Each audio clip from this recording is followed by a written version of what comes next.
좋으신 주님의 은혜가 오늘 이 시간 우리 모두 함께 하시기를 바랍니다.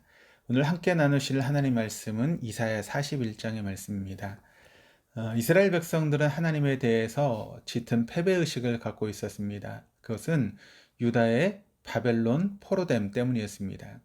아니, 하나님께서 자기 민족을 택하시고 그리고 인도하시고 역사하신다면 어떻게 그 민족이 외국에 포로 잡혀가게 할 수 있는가라고 하는 그런 질문이 떠올랐고 그 질문이 해결되지 않았기 때문입니다.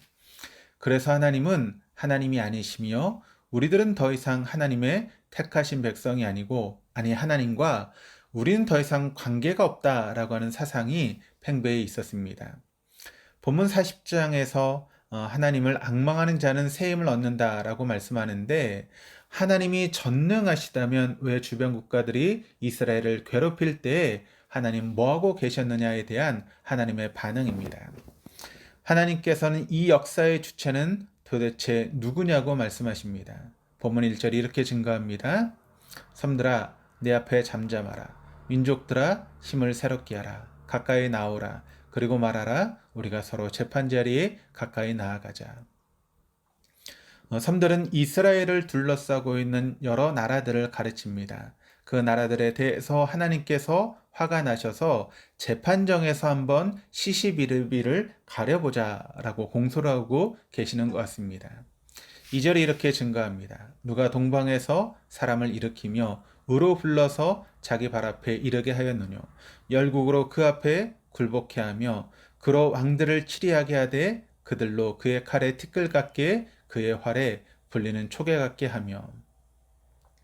동방에서 사람을 일깨웠다라고 하는 것은 고레스를 염두에 둔 말입니다. 고레스는 바사 민족을 통합한 후에 메대를 정복하고 루디아를 정복하고 그리고 막강했던 바벨론을 정복하였습니다. 막강한 바사 제국이 탄생하게 되었는데, 그리고 고레스는 이스라엘 백성들에게 포로 귀환을 허락했습니다. 이 고레스의 일어남에 대해서 하나님께서 4절에서 이렇게 말씀하십니다. 이 일을 누가 행하였느냐?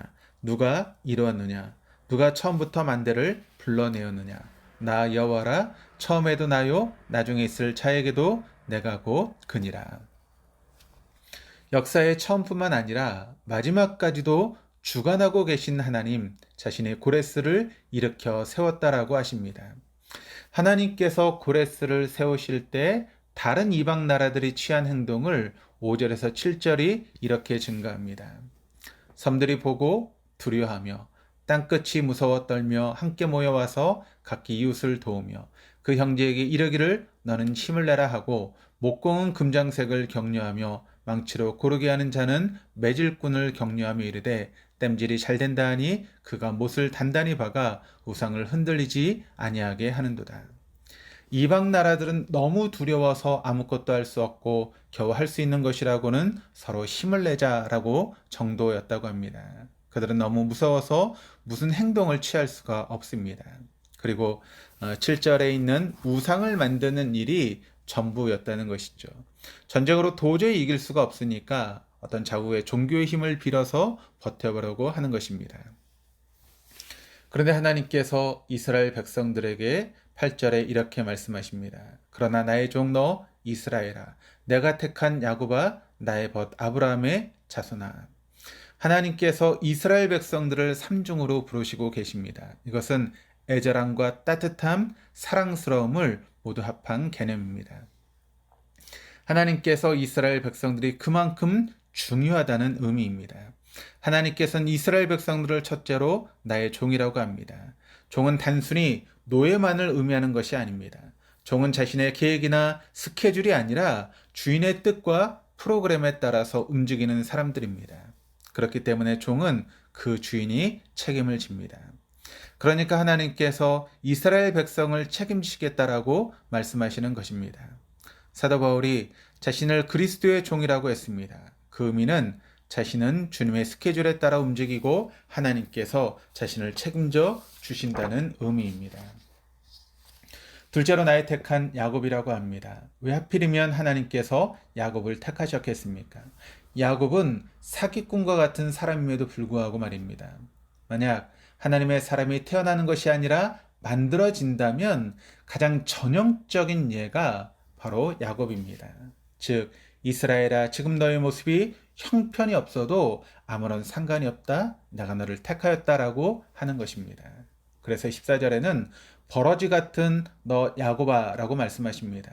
우리가 버러지와 같은 존재여도 상관없습니다. 하나님 우리를 도우실 것이고 우리를 구속하여 주실 것이고 온전하게 만들어갈 것이기 때문입니다.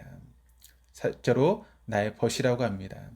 벗이라고 하는 것은 동등 개념의 용어 아니겠습니까? 하나님과 우리는 창조주와 피조물의 상하 관계입니다. 그럼에도 불구하고 우리를 벗이라고 하는 것은 우리를 하나님의 수준까지 높여주시는 것이고 하나님께서 우리의 수준까지 내려와 주시는 것을 의미합니다. 계속해서 9절이 이렇게 증가합니다. 내가 땅끝에서부터 너를 붙들며 땀 모퉁이에서 너를 부르고 내게 이르기를 너는 나의 종이라 내가 너를 택하고 싫어하여 버리지 아니하였다 하였노라. 이스라엘 백성들은 포로 생활을 하면서 하나님은 자신들을 싫어하셔서 버렸다라고 생각하지만 하나님은 그렇지 않았다라고 말씀하십니다. 하나님께서 이스라엘 백성들을 포로로 끌려가게 하신 것은 죽으라고가 아니라 살리시기 위함이었기 때문입니다. 비록 포로가 되어 있더라도 아무런 염려하지 말라는 말씀입니다. 왜냐하면 하나님께서 당신의 오른손으로 붙들어 주시기 때문이라고 하십니다. 사도신경에 예수님께서 하나님의 보좌 우편에 앉으셨다라고 하는 것은 무슨 의미입니까? 위치나 장소를 의미하는 것이 아니라 하나님과 존재와 능력에 있어서 동등된 존재라는 뜻입니다. 그래서 하나님께서 오른손으로 붙드신다라고 하는 것은 하나님의 이름을 걸고 전 능력으로 함께 하시겠다는 말씀입니다. 10절에 나, 네라고 하는 말이 4번 나옵니다. 신앙이란 내가 믿는 것을 하나님께서 행하시는 것이 아니라 하나님께서 행하시는 것을 내가 믿는 것입니다. 하나님께서 반드시 지켜주시겠다는 맹세이신 것입니다. 오늘도 그 하나님을 의지하며 나아가는 저와 여러분 다 될 수 있기를 바랍니다. 기도하시겠습니다. 하나님 아버지, 이스라엘 백성들이 포로 생활이라고 하는 짙은 암흑 가운데 있을 때 그들은 하나님께서 자신들을 버렸다고 생각하지만 그것은 하나님의 사랑과 은총이었음을 깨닫게 해주심을 감사드립니다. 하나님, 이 땅엔 아직도 포로 당한 것과 같은 상황이 너무 많이 있습니다. 수많은 가정이 붕괴의 포로 속에 있고 학교 교육과 사회문화 구석구석이 부정과 부패, 음란의 포로가 되어 있음을 우리가 봅니다. 그러나 오늘도 하나님께서 우리와 우리 민족을 의로운 오른손으로 붙잡고 계심을 믿기에 오늘도 소망을 갖습니다. 우리와 우리 민족이 하나님의 방법으로 세워지는 것을 목도하게 하여 주옵소서. 오늘도 우리의 기도 제목들을 통하여 하나님과 깊이 있게 교제하는 시간들이 되게 하여 주시옵소서. 감사드리며 예수 그리스도 이름으로 기도드립니다. 아멘.